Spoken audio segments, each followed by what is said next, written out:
Hi there, and welcome to Moms of the Mic. We are talking about COVID-19 safety in the classroom. I'm Julia Bagg, and joining me, my sister Marissa Bagg. Hello, everyone. Thank you so much for being with us today. We are in the middle of school starting down here in South Florida, and we know that several schools, or most of the schools in Miami-Dade, have already opened up. Tens of thousands of kids already going back to school, and Broward just on the heels about to open. Broward County schools starting to open tomorrow. So we wanted to bring in our infectious disease specialist who works specifically with children to kind of help calm some of the fears or concerns that parents, teachers, students, anybody out there might have at a time like this as we are all getting ready to going back to in-person learning. Right, Julia? That's right. And he's a familiar face. So let's go ahead and welcome him back, Dr. Chad Sanborn with Kids Medical Services. He's Hi, how are you guys? Pediatric infectious disease specialist. Welcome. Thanks so much, Dr. Sanborn. Thank you very much for having me back again. So, okay, let's jump right into this because right now kids are already going back to school in Miami-Dade. They're about to start that staggered return in Broward. Dr. Sanborn, you are a parent yourself, getting ready to send your daughters back to school in Broward County. What's on your mind and what should be on the minds of parents as they get ready to send their kids back? Sure. You know, it's been a crazy year, I suppose, for everybody, right? So any kind of change is something new for all of us to have to deal with. So as kind of having a backstage view, if you will, from the pediatric infectious disease world, I'm nervous but cautiously optimistic. You know, fortunately, for a variety of reasons, the amount of cases we have here in South Florida seem to have decreased over the last several weeks, thank goodness. And that seems to be consistent now for a number of weeks. And I think it is very important in my own home, as well as speaking to other pediatricians, other families, other kids, that, children get back to school. It is an important part of their development process, socialization, and obviously learning, right? So I think all of us in pediatric community are cautiously optimistic that things are going to go well. In my own household, we are also cautiously optimistic, but we actually second guess ourselves from time to time too. So for families out there, you're not alone, right? It's hard to know exactly what the right thing to do, and what's right for me may not be necessarily right for the neighbor down the street, a sibling or something like that. And even within a household, I've spoken to people, and even ourselves, we were debating whether the same, applications will be given for an older child, a younger child. One kid stays at home, one kid goes back to school. So a lot of question marks. That being said, we are optimistic that things will go well as schools open throughout South Florida. And Dr. Sanborn, as you know, parents are either have already started yesterday sending their kids back or getting ready tomorrow. Is there, items that they should have in their backpacks that maybe they didn't have before that parents should be ready to send them with? We know that there's been a lot of talk about campuses having the hand sanitizer, having, masks and items for kids. But what should parents, is there anything on top of that, or just what conversations should they be having with their children, and what supplies should they be sending, if anything, along with them? Yeah, it's actually kind of a tricky scenario in that you don't want to scare the kids, right? And say, oh my gosh, there's this horrible virus out there that's going to make you ill. But you want to make them a little bit more cognizant than they already were before about, well, yeah, you have to do extra special things this year. It's a different year than most years because of the coronavirus. But typical things just from hearing from colleagues whose kids have been back already, stories, having extra masks would be potentially helpful. I've had stories of kids coming home with a different mask that maybe they showed up to school with on one occasion. Same thing, putting a name on a mask, because one child's mask may look similar to someone else's, and even teachers sometimes may get confused, right? Having hand sanitizer, maybe a small little bottle or something like that to put in the child's book bag would potentially be useful as well. Or hand wipes is another potential good thing to have, so the children who aren't going to be running to the bathroom every 10 minutes to wash their hands can do if they do get soiled, And we've seen, so much in the days leading up to these staggered openings, sanitization of classrooms in both Miami-Dade and Broward. What do you think are some the key to making sure we don't see COVID-19 spreading again. I know you're nervous but cautiously optimistic about this. Let's talk about that. What are some of the key protectors for students as they go back? Right. So I think one of the big ones is social distancing. I know it's been hammered into everybody's heads to the point where everybody's sick of it, right? But it is important. Staying physically distanced from another person who is or could be infected is one of our best tools to preventing getting infected. Having good airflow in the classroom would be important too, right? So obviously, if you're in a stagnant air in a classroom, even though it's potentially a big classroom, that does increase the risk of getting an infection.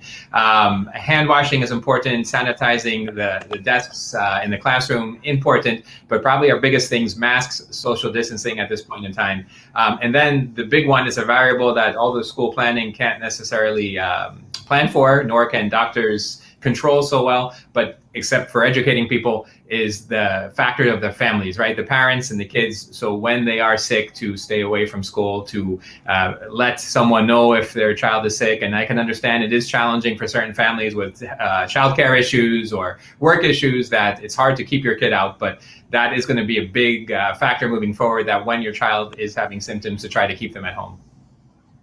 Sure. And Dr. Sanborn, do you think that the idea of this staggered start is the right thing to do? We want to go ahead and remind everyone watching what those dates look like in case you're not familiar between the two counties. We know that in Broward County, school is starting on Monday, staggered. There will be, well, first let's go ahead and look at the Miami-Dade plan there. We know actually, that, Marissa, this is the Broward. Oh, sorry, excuse me. This is the Broward County. Perfect. Thank you. Tomorrow for Broward County, the staggered start with pre-K, first, second grade, and exceptional student education there, and then of course the staggered start continues through next week. So Broward kids begin to return to school tomorrow. And then let's go ahead and also take a look at Miami-Dade, because we know that they're underway already this week doing that staggered start. So we know yesterday several of those elementary school grades began, 2nd, 3rd, 4th, and 5th grade, as well as 6th grade and middle school. High school also started yesterday, 9th and 10th grade, and then tomorrow in middle school, 7th and 8th grade will start, as well as juniors and seniors in high school. They'll be going back to school, which is really something. Imagine this being your senior year, and how different that will be. Those students will be going back to school tomorrow. And we understand that in Miami-Dade already more than 70,000 students have already returned. About half of all the students in the district have decided, though, to continue that at-home learning, that virtual learning. And we understand, Dr. Sanborn, that's obviously going to help there be more room in the schools to do that distance learning that you're talking about. So just how important is it to have, as you're seeing in this video, all of these seats so far apart, students going to the cafeteria in lines being so far apart from each other? How important is it to follow all of those rules as these students go back to school? And just the staggered nature, is that the best way, do you think, to get back into in-person learning? Sure. So, we don't know until we actually do things to actually see how well things are going to work, I suppose. But based upon the information we have so far from other places in the U.S., including here in Florida, I think staggered start is a good idea, just to get some routines down for particularly some of the smaller children before the bigger children come back, and having to be able to cohort the children, right? So to keep groups kind of close to each other and not necessarily pure chaos when everybody's intermingling at the same time. So I think the staggered start does make sense, and it allows for more distancing and ability to have things ordered, right? So I think that's great. In terms of, it is not a very long stagger, right? So it's not 1 week and then 3 weeks later someone else starts. So that's a potentially, your schools will be busy soon, but I think the numbers do suggest that, yes, about half of the children are electing to stay home, or the families are electing to keep their children home to distance learn during this time, which will help with social distancing protocols as well. Okay. And so, I just want to see actually a question that a viewer has right now. If our producer is able to pull that up for us. Marinelli Munoz asking, what about the kids who refuse to wear a mask once they are in the classroom. And, my thoughts on that, Marinelli, thank you for your question. I feel like I see people wearing masks improperly all the time, not covering your nose or what have you. So, if you have a few people not wearing masks or not wearing masks correctly, what kind of difference does that make, doctor? Yeah, so these measures work when we all participate, right? That being said, if 9 out of 10 kids are wearing masks, it's better than 2 out of 10 kids wearing masks, obviously, right? But it's hard. The younger children can't be necessarily as expected to follow directions as well as a 14-year-old should be able to, right? And each child's age is developmental level may be particular to that child, which may make it more challenging. However, my personal experience here in the office and in the hospital is that the young children in particular are actually quite good at wearing masks and keeping masks on, which is promising, reassuring, and you ask them to do something and they just want to follow and to be able to do the right thing. So that seems to be reassuring to many of my pediatric colleagues as well as myself. That being said, each school is going to have their own protocol about what to do when a child won't wear a mask or is not wearing a mask, right? But ideally, it's not the perfect scenario. You want to try to have everybody adhering to these guidelines as best we can, because that's how they work and that's how they're going to protect everyone else from getting ill. Oh, Marissa, I think you're muted. Excuse me. We had one of our NBC6 crews at Crop Senior High School just yesterday, kind of, speaking with students, speaking with parents about the first day back and how they were feeling. We also spoke with the superintendent. So let's go ahead and take a listen to hear what they were saying about how things were going on Wednesday. The mood is positive, is good, it is respectful, but there is a natural period of adaptation that everybody's navigating fairly well. It's weird to see everyone with masks and not actually be able to see their emotions and stuff, but we're getting through it. Everything was just really strict, honestly. Certain places that we were able to go in originally were cut off. There was designated areas for certain things, and it was just really weird. But I feel as if it's something that all of us students can get used to. So Dr. Sanborn, I know you might not have been able to hear that, but the superintendent was essentially saying, the mood was positive, was respectful, and that everybody's in transition here, right? The students saying that things seemed, pretty rigid or strict, but that they think that it's for good reason and that it's something that they'll get used to. Some of the parents, uneasy, totally understandable. We're all going through this together and trying to get used to this idea. But there was also one parent we had spoken with who said that they were still downright worried that they were actually overruled in their household as far as going back to school. The student wanted to go back, their child wanted to go back. The other parent was okay with it, and he reluctantly was dropping his kid off saying, I'm still worried that the virus is going to come back. So, can we kind of talk about that a little bit? How do we wrestle with those concerns? Yeah, so again, not that different than my own household where everybody has their own opinion. And I think any household, to get everybody, how many members there are, to agree on the same thing all the time, good luck, right? And it's something important like this that's even more difficult, right? So yes, it's challenging to know what is going to happen. Nobody can predict the future, and we can't say, oh, it's going to be fine, everybody's going to be well. We can't say that. We go on information that what we're seeing so far, well, numbers are down, so it should be safe for kids to be around, and we're not seeing as many sick kids as we were previously. Obviously, it's important, but it's actually a very personal decision depending on each family, and I completely understand because I hear both sides of it and I feel both sides of it inside my own self, right? The worry, the concern, man, I don't want my child to be the one in whatever who gets sick and ends up in the hospital, nor that I want them to spread to someone else who could potentially get very sick from it. So there's a lot of personal decisions that have to be made within an own family. Hey, are we around grandma who's a babysitter and she has medical issues, and maybe that's not the best person to be exposing the virus to? Or, mom and dad are healthy, or mom is healthy, what have you, and maybe isn't as concerned as, even if they do get their child infected or they get infected, as the other family where there's someone at high risk at home. So it's very challenging. I very rarely see families that are perfectly 100% okay with either decision, to be honest with you. I think everybody is making this own battle in their mind. And, what we try to do is give as much information as we can to help people make these decisions. It's a tough time for sure. Sure. And just looking at some of the comments, some criticism here saying every one of you on the screen, go to the grocery store, go to the gas station, touch gas pumps, touch things that other people touch, and you're sitting home like it's actually being effective. It's preposterously hilarious. So some criticism here. I do want to point out, I definitely wear gloves at the gas station when I'm handling anything. But let's take on this question, Doctor. John Johnson wondering, is this actually effective, if you're going all these other places?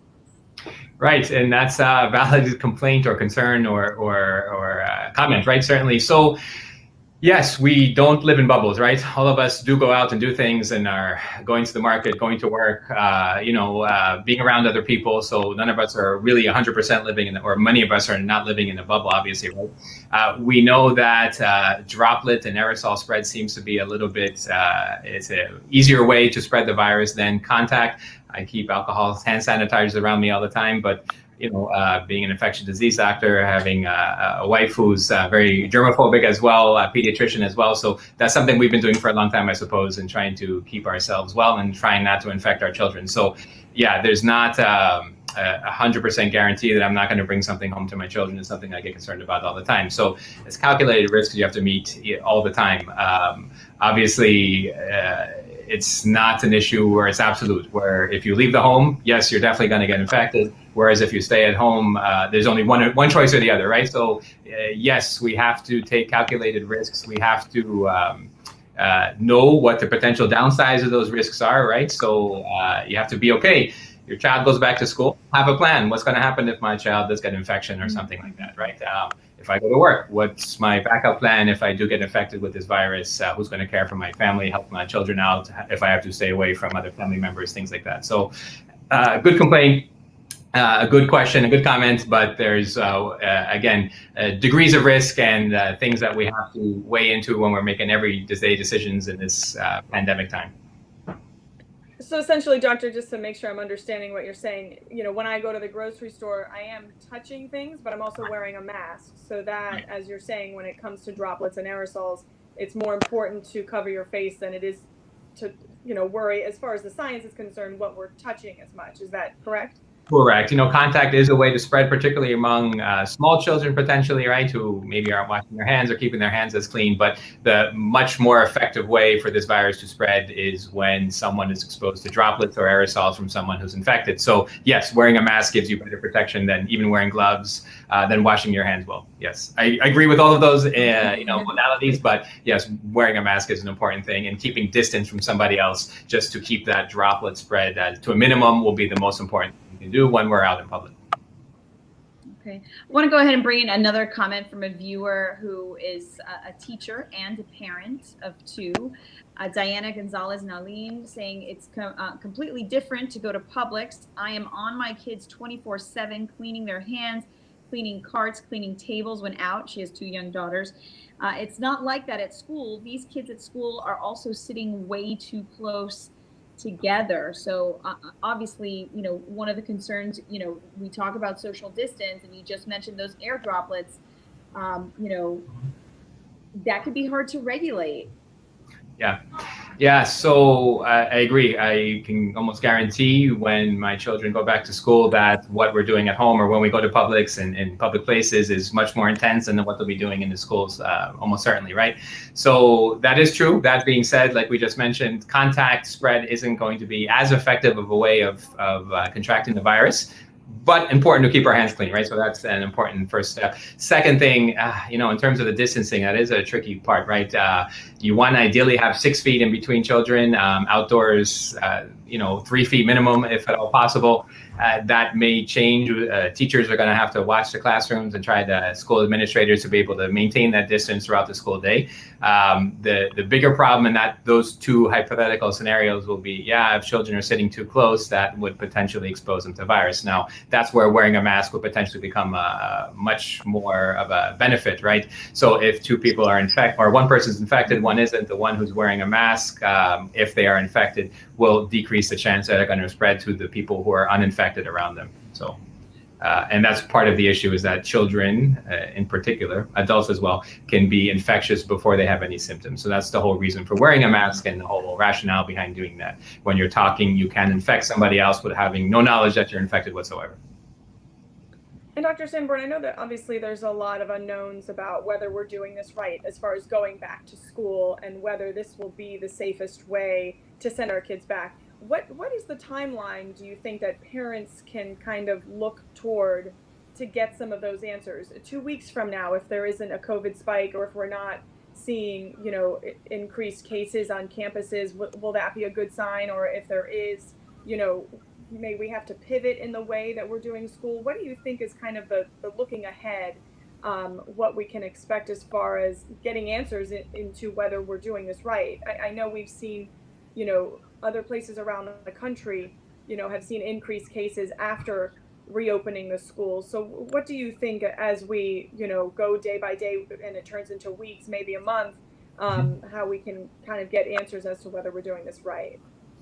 Yeah, excellent question.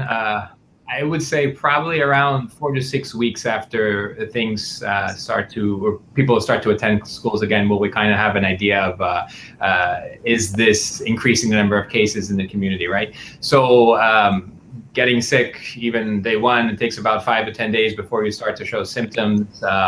Then people in contact with you up to 2 weeks later can get sick. So I think probably in about a month or two, we'll have some better information about how good of an idea this was, how well it's working, and so forth, similar to other parts in the country. I will say preliminary information so far seems to suggest that actually in places that have been open 2 3 weeks so far, even a little bit longer, they're not seeing huge increases in numbers, which is very promising and gives us hope, very, very optimistic for that being replicated in other parts of the country, like here in South Florida.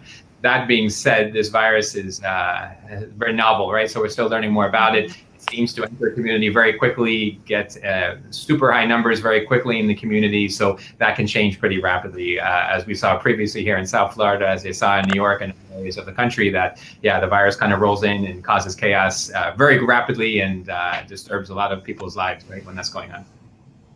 I mean, we have seen in other states, some reopenings and concern on college campuses. It seems that things can flare up so quickly. Right. Is that what the big concern is? Even though, it seems like we've got things under control, things can go out of control right away. What are we learning from what we're seeing elsewhere? Yeah, they're seeing increased numbers when they talk about young adults or young people. It seems to be right now, at the very least, concentrated in college age, older teenagers, where those numbers increase. And again, we're still trying to collect data and understand this better. But it seems to be, if you are a child or a parent of an elementary or middle school child, you're kind of controlling what's going on when the child is not in school. They're in a pretty well, hopefully planned out and controlled environment in the classroom. When they come home, you're controlling where they go, who they're around, and what's happening after that. Teenagers, older teenagers, people on college campuses, well, there's less of that, right? So even though the classroom may be well set up, a dorm may be well set up to provide distancing and things like that, it's much less control over what that child's doing or young adult is doing. Are they hanging out with their friends at a party, at a study group or something like that? And that's a little bit harder to control. So for whatever it's worth, we think that maybe the younger children might be a little better off. Not only may they be less likely to spread the virus than young adults, but they may be doing less things that's putting them at risk for spreading to other people as well. And what do you think is the best practice or policy as far as how young we should encourage our children to be wearing masks? I happened to tour a preschool yesterday that I'm thinking of signing my daughter up for starting in January, and their policy is, I think it's from 3 years old and up, to wear masks, but they're also not going to, fight and create a tantrum, I guess, to try to force a child to wear a mask. But what do you think is the best practice when it comes to getting children to wear their masks? Yeah, so that's what I've been hearing and seeing, and it does seem to be relatively appropriate for children. So, over age 3, provided everything else in the child's development is at that particular age level, that you should be able to understand to keep a mask on, why you need to keep it on, and the importance of it, and be able to follow directions well. Less than age 3, it's a challenge for even advanced kids, if you will, to be able to do that well, and then you may end up actually be causing more problems than you're trying to fix. If the child's fussing with their mask, adjusting it all the time, touching their face more often, it may actually cause some issues with younger children having to keep the mask on all day. So the other part of it, which is still science is trying to figure out how well the younger children spread the virus. So certainly they can have viral loads that are quite high, even in infants, when they are infected with the virus. That being said, they are smaller. There's less of a force when they're coughing and sneezing, so they may not be able to spread it quite as well as a 15-year-old with the same viral load, if you will, right? So in theory, a younger child may be a little bit less effective at spreading the virus as an older child would be. Can you elaborate a little bit more on that, doctor, about when it comes to viral load, right? Because, for example, if somebody were to cough on you or sneeze on you, and how close you are to them for how much of a time, depending on how much of the virus you get, what kind of impact that can make? Yeah, so it won't necessarily mean your sickness is going to be worse if you're exposed to more virus per se, but it would increase your chances of getting sick from it, right? So getting exposed to more virus is just increasing the chance that some of that virus is going to start to grow inside your body and make you ill. Getting exposed to less virus, in theory, would make that a little bit less likely for you to become ill, because it's just less chance for the virus to establish a home in your body, if you will. That being said, we don't have great data to suggest that having a low viral load exposure means that you're less likely to get infected. So it's always the problem with science and with medicine, and particularly in pediatrics, is that there's the intuitive, and then there's proof to see that actually is the case, right? So right now we have proof that children can have very high viral loads. What we don't have proof is saying whether that means that they can spread the virus well to other people. That being said, in an experiment, I suppose you would increase your chance of having an infection with a higher virus, more virus being exposed to, than with less virus in a particular exposure. And doctor, I know when we were talking just before we got started, you were saying that you're seeing, kids coming in with a lot of the normal sicknesses that we see this time of year. Can you kind of explain that for our viewers, and also talk about how many COVID cases that you're seeing in pediatrics right now? Sure. So it seems like over the last 2 to 3 weeks, the numbers have decreased, and at least the inpatient COVID positive cases that we've seen here, which seems to coincide when I speak with my adult colleagues of what they're seeing on the adult world as well, which is great. That's a wonderful thing. Hopefully we can maintain that. And as multiple factors, right? One is, people are social distancing, people are wearing masks for the most part, and people are cognizant, hey, when they're ill, maybe they should stay away from other people when they're sick. However, we are seeing the children's hospitals and offices becoming a little bit more busy over the last, I'll say 2 weeks for sure, in that we're seeing more common illnesses, right? So things that we would typically see in the children's hospital on any given autumn, respiratory viruses that are not coronavirus, and we test still all the children for coronavirus too, to make sure they don't have two things going on, bacterial infections, urine infections. So these are common things that we see more often, I suppose, similar to other years. That's increasing compared to where it was in the summer, where everything was more completely shut down, I suppose, and children were not interacting with each other at all. So I expect that to continue over the next coming months. Thing that we get concerned about, and the whole reason why the whole school opening delays and so forth, people get nervous, is that we don't want normal things to be around at the same time there's lots of coronavirus going around, because not only will that tax our healthcare systems and our hospitals, but also make it extraordinarily difficult to determine who has what when they're ill, and knowing the best treatment course for that particular child. Thanks, doctor. I want to go ahead and bring back in a question from some of our viewers, and remind our viewers, which we so appreciate you watching, you can feel free to ask the doctor a question live. We'd love to share your question. If you're wondering if you're sending your children back to school, or if you're already there, perhaps, let us know what it's been like for you, and maybe what questions you have about that now. You can go ahead and ask, just post your question in the chat. I want to bring up John William Velez, who had a question. We kind of touched on this, doctor. You touched on this a little bit. But he says specifically, what about kids with sensory issues who will not wear a mask due to those sensory issues? Are there maybe if you perhaps have a child in your home, maybe does that factor in your decision to whether you send him or her back to school? Yeah, so certainly it would. So, that's a great conversation to have with your primary care physician, your pediatrician, who knows the child in theory pretty well. Hey, this child is not going to be able to wear a mask and still be in a school setting. Or maybe that's not the right spot for my child because, well, maybe they're a little bit more likely to get infection if they can't do some other things that may be able to protect them or to protect other people from them. So I'm not suggesting that people with sensory issues shouldn't be at school, but that's a little bit trickier scenario where you may want to discuss with your pediatrician, but could be a scenario where, well, the child will have a special allowance from their doctor to be around if in consultation with the school board, that particular school's administration, if that's something allowable. Again, I don't know what the hard and fast rules are in the school districts per se, but that would be in theory potential for allowing child to not have to wear a mask for that particular time. Same thing might hold true for a child with either an anatomical or some sort of a respiratory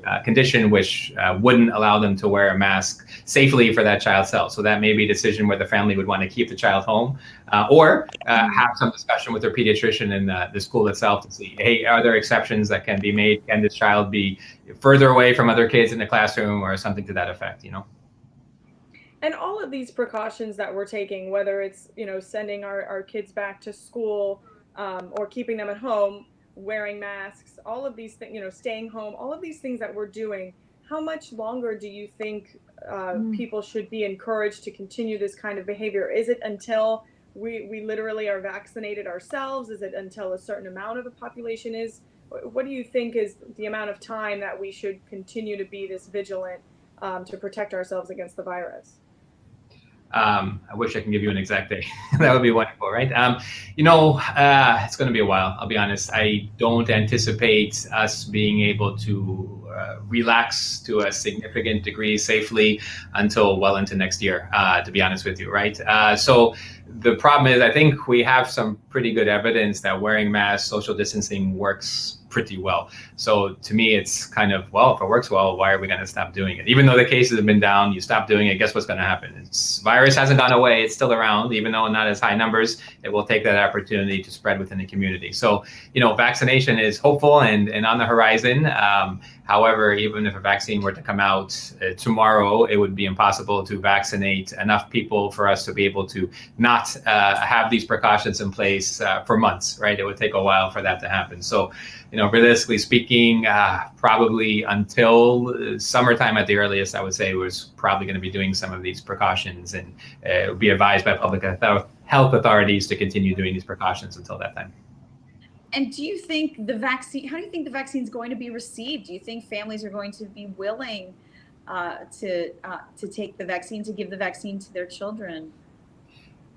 Good question. Not well. I just talking to other doctors and nurses and parents and so forth. I think everyone's hungry to have a vaccine, as am I. We all want this. We all want this to end. This is exhausting for sure for everybody. However, there is concern. Hey, are these vaccines safe? Is it going to work, right? So I don't anticipate you're going to get 80, 90% buy-in, if you will, that people will be willing to get the vaccination right away at the very least. There's certainly going to be people that are gung-ho and want to get it. I'll probably be one of these people, provided it's safe, and the literature seems to suggest that whatever vaccine comes out is.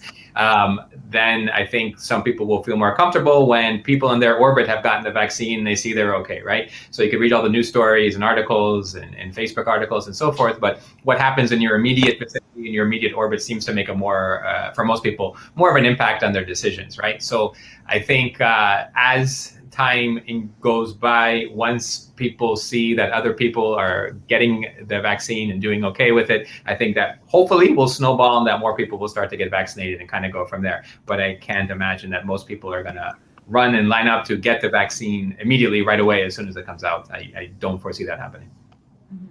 And we have another question coming in that I'd like to ask you from Jessica Perez, I believe. She says, where can children under 5 get COVID rapid testing? She says not all the pediatricians have access to this. What's your answer for that?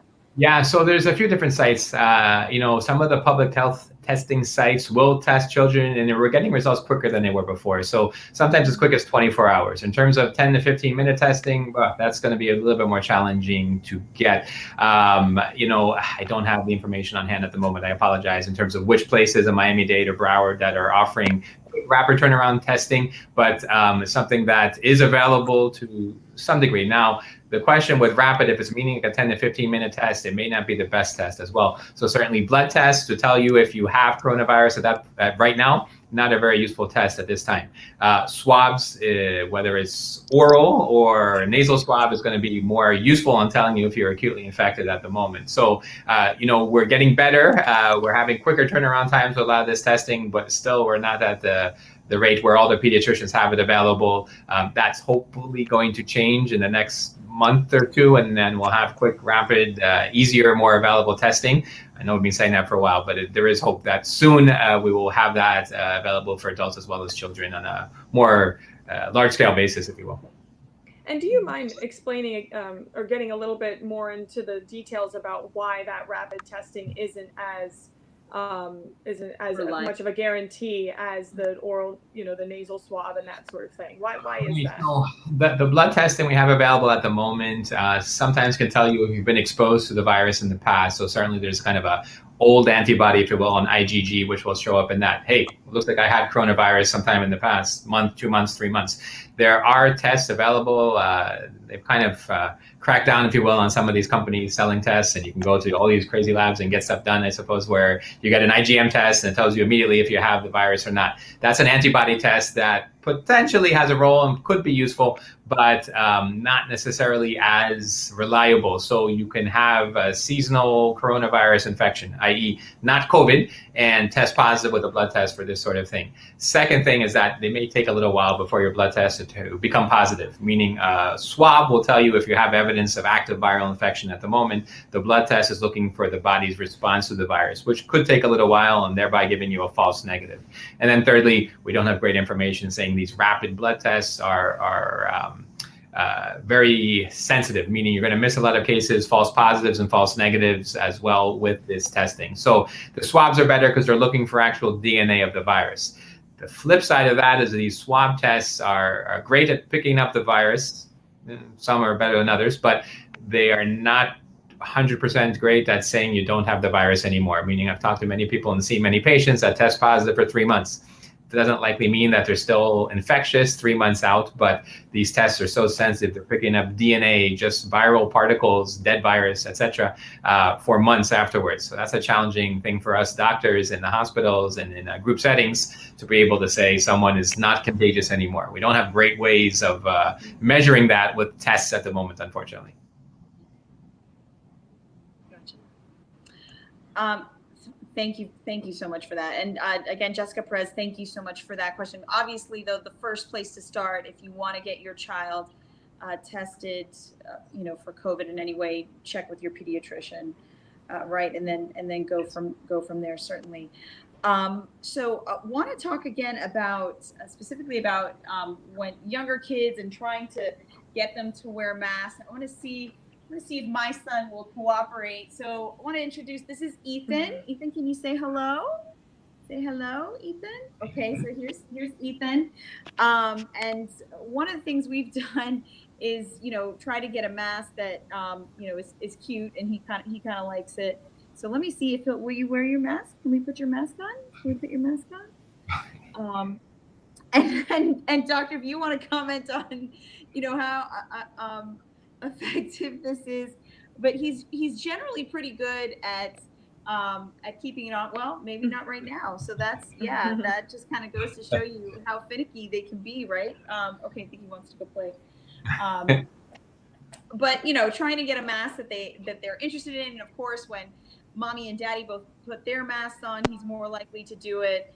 But I do notice, lots of times you just see kids 2 and under, not wearing the mask because they're not willing to, but we can still, as long as I'm keeping him away from other people, should I feel okay about that? Tell me. Yeah, yeah, I think it's a distance thing is going to be important. Again, the closer you are to someone in physical vicinity, the higher the chance that some virus will be transmitted one way or the other. And also, it's impossible to predict how someone at home maybe do with a mask in compared to when they're at a school, even in a supermarket, or certainly in a doctor's office. I can say I've had countless patients under 5 years of age that are almost deathly afraid of taking the mask off because they were ingrained with their family to keep the mask on, right? So they check with their family before they even let me look in their mouth or something like that, right? So different social situations may increase the ability of a child to follow directions or keep the mask on, right? Kind of the kid who acts out when he's home with the family, but is an angel at school, or with the babysitter or something like that. Similar type scenario. But yeah, indeed, keeping distance will be helpful, and wearing a mask 50% of the time is probably better than 0% of the time, right? So it's all on a slope, I suppose. Well, and Julia, I don't know if you had mentioned this, your son is how old, right? Almost 2.5. So that gives everybody an idea of how difficult it might be to keep a mask on someone that young. And Doctor, we have another comment that I wanted to ask you, kind of going back to the testing from Desiree Perazzo. She says, why does this specific virus have to be a nose swab? This is not the same way that flu tests are done. So for those of us that may not understand, what is the difference there? Why is there a difference in testing? So, there's even within the coronavirus test, there's different ways of doing it. There are some oral collections where you can send saliva to see if you have virus. There's a deep nasopharyngeal swab where you're going way back in the back of the throat. Some of the tests work better that way. And some of them, the recommendation is just to do a very superficial nasal swab to get your results.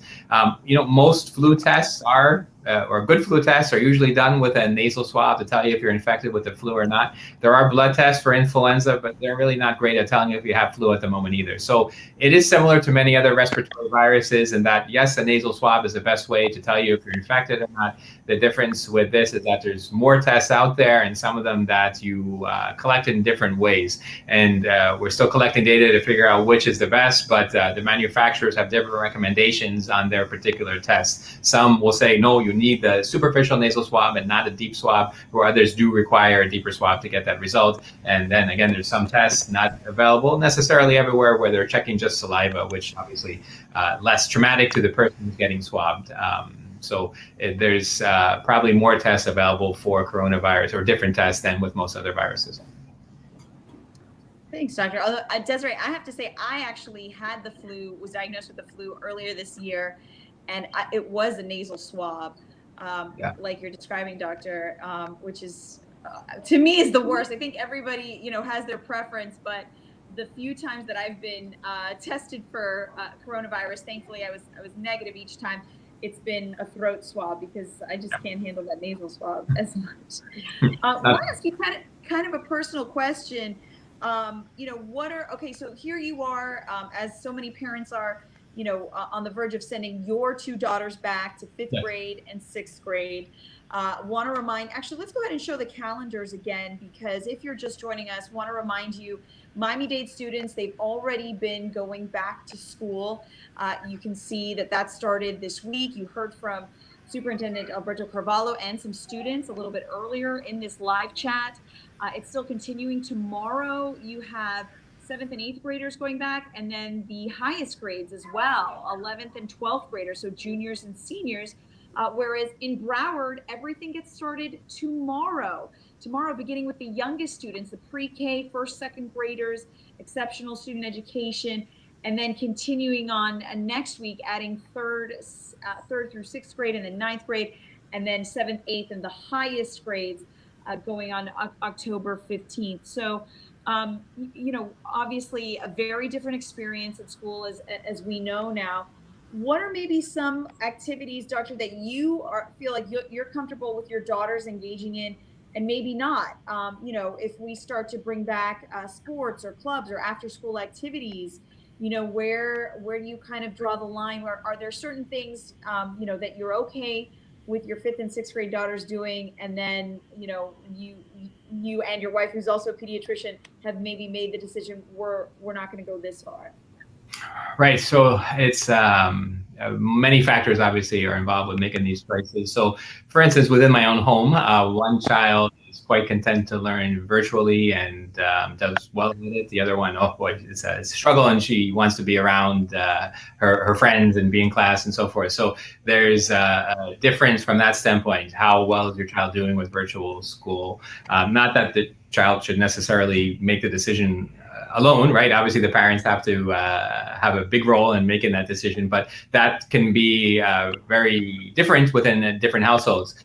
The child's immune status, other medical problems. Hey, I have one kid that I know gets sick all the time, even though they don't have a diagnosis. I know they're going to get this. I'm going to keep that child home, and the other one's going to be there. From a personal standpoint, I think even though it's an evolving discussion in the household, I don't.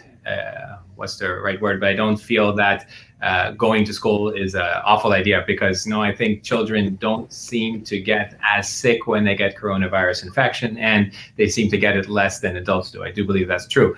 In terms of activities and so forth, I think that certainly indoor activities, outdoor preferred over indoor activities, play dates, probably not the wisest idea, and inside environments at this point in time. So it's risk stratification that changes from day to day, to be honest with you, in discussions. I hear there's going to be many people at this. No, we got to stay away from there. Or, hey, only 3 kids are in class. Okay, that's great. That's less chance of getting infected while you're there. Or, if it ends up being a scenario where the school is very crowded and distancing doesn't seem to be in place as well as it needs to be, well, maybe that's something where you have to put the brakes on going back to school. So it's kind of a fluid situation that changes from time to time, but it's a struggle even in my own household, with discussion with my wife, discussion with my daughters, who bring in their different factors for it.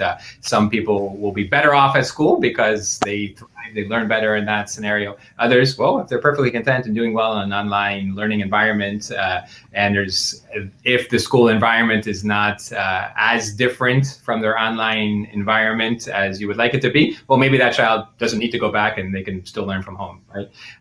So I've heard a variety of different things from other people that have been back to school, and it's not a uniform experience for everyone, unfortunately.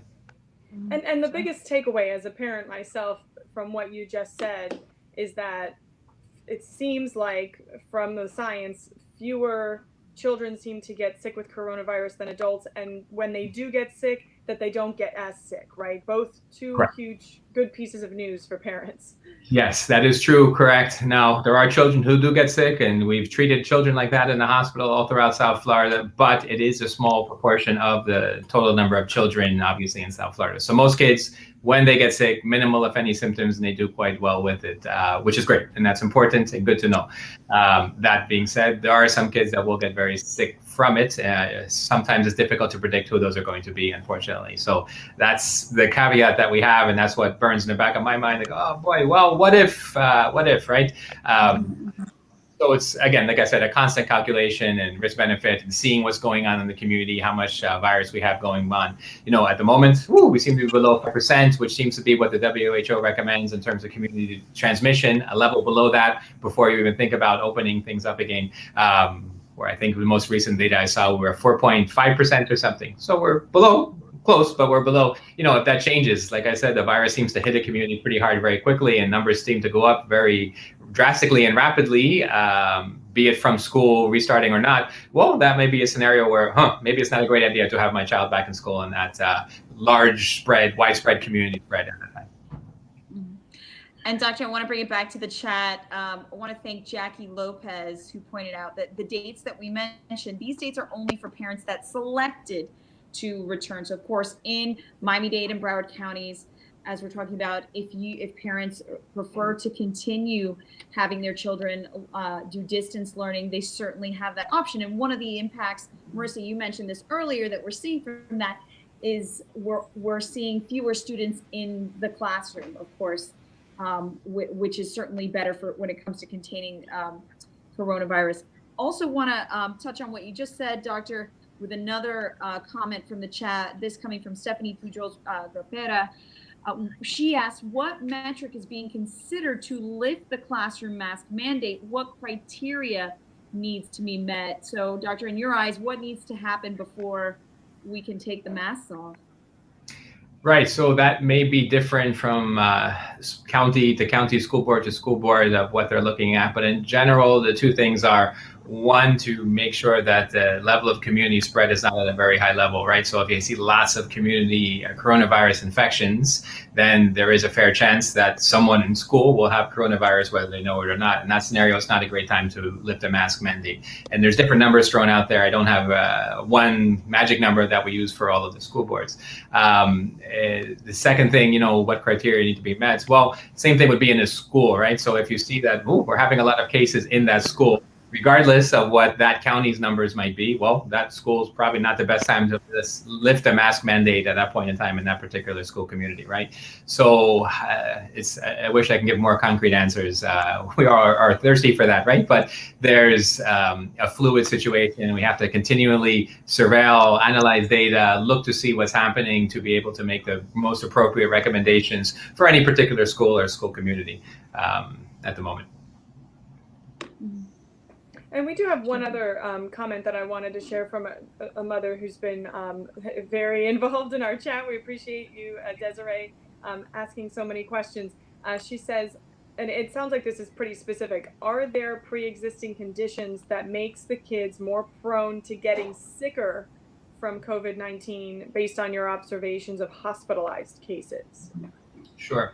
So similar to adults, things that seem to potentially set you up for worse course, if you will, or needing to come to the hospital even, if you have chronic respiratory condition that's not well managed, if you have a weakened immune system, be it due to medications that weaken your immune system or just born with a weak immune system. A third thing, we have seen obesity in adults particularly seems to play a role.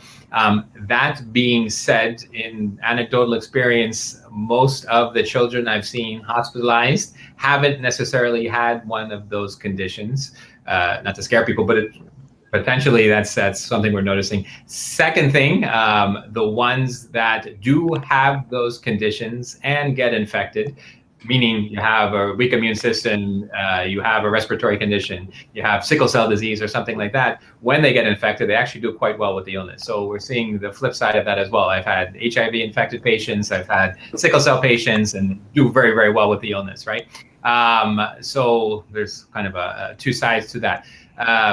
Secondly, the other part of it is, well, children, we when they do get sick, we tend to be a little bit more aggressive in our management of those kids. So for instance, infants, when they get coronavirus, are more likely to be hospitalized, potentially more likely to have complications as well, but we generally hospitalize small children, small infants, more often for everything than we do for older children, right? So that being said, the vast majority of kids who get coronavirus infections do very well with their infections, fortunately. Doctor, thanks so much. I want to thank our viewers for all these questions too. And I think we'll go ahead and just ask you, Doctor, any final thoughts that you want to share with parents, who are right in the same place as you are. Either their kids are just starting to go back or they're about to go back in Miami-Dade and Broward. Sure. I think, I would recommend that people be cautiously optimistic, right? It's a work in progress, and it sounds bad to say that, but a lot of things that we do in the world of pediatrics, you kind of have to figure out, and each child is going to react differently. Each family is going to have different scenarios, different situations that they have to deal with, right? But I do think that school is important, obviously, for all children. I think each household has to weigh the pros and cons. Certainly, like I said, the child who learns well at home with a virtual environment and maybe has pre-existing medical conditions, or maybe that's a perfect kid to keep at home and no rush to send them back. Whereas if a child doesn't have any other medical conditions, is able to follow directions well, and benefits more, again, each family knows their own kid from an in-person learning experience, well, that sounds like that's a safe and good thing for that particular family.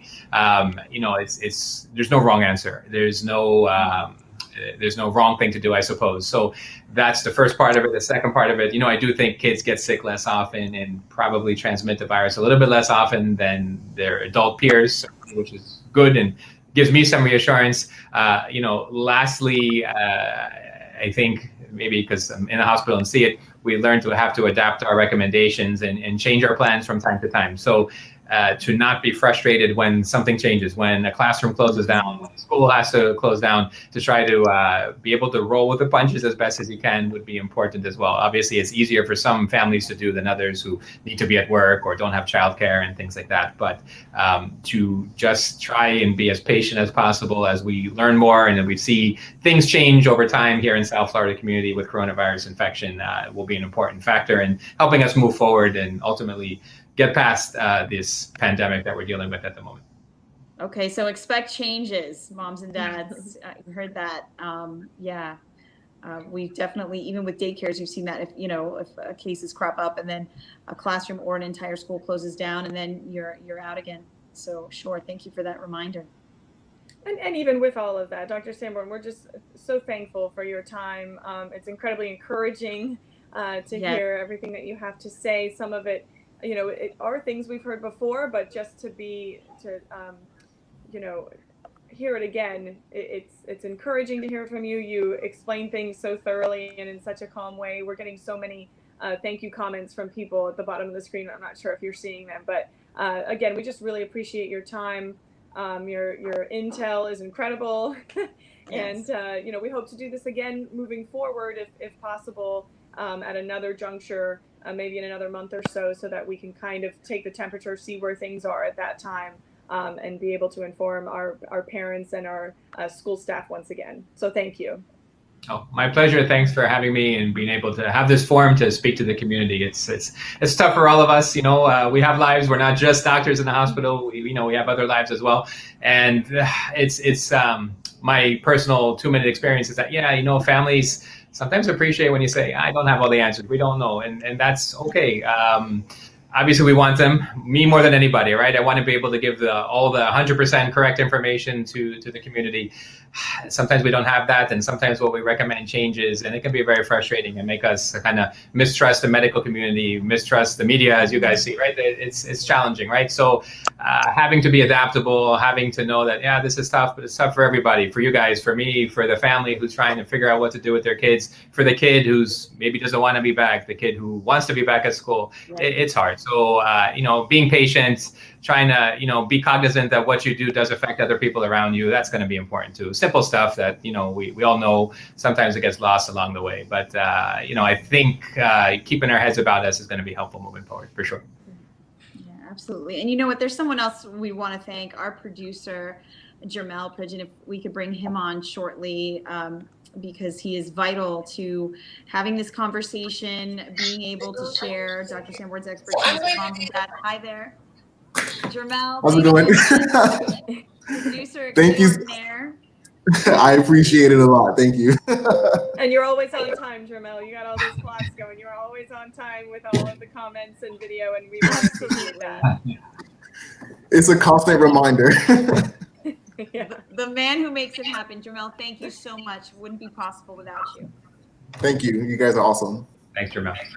Thanks. And thank you again, Dr. Sanborn. Your time is precious, and we really appreciate it. And we'll be in touch soon so that we can bring you on again. Great. Thanks. Stay safe, guys. Thank you. All right, bye.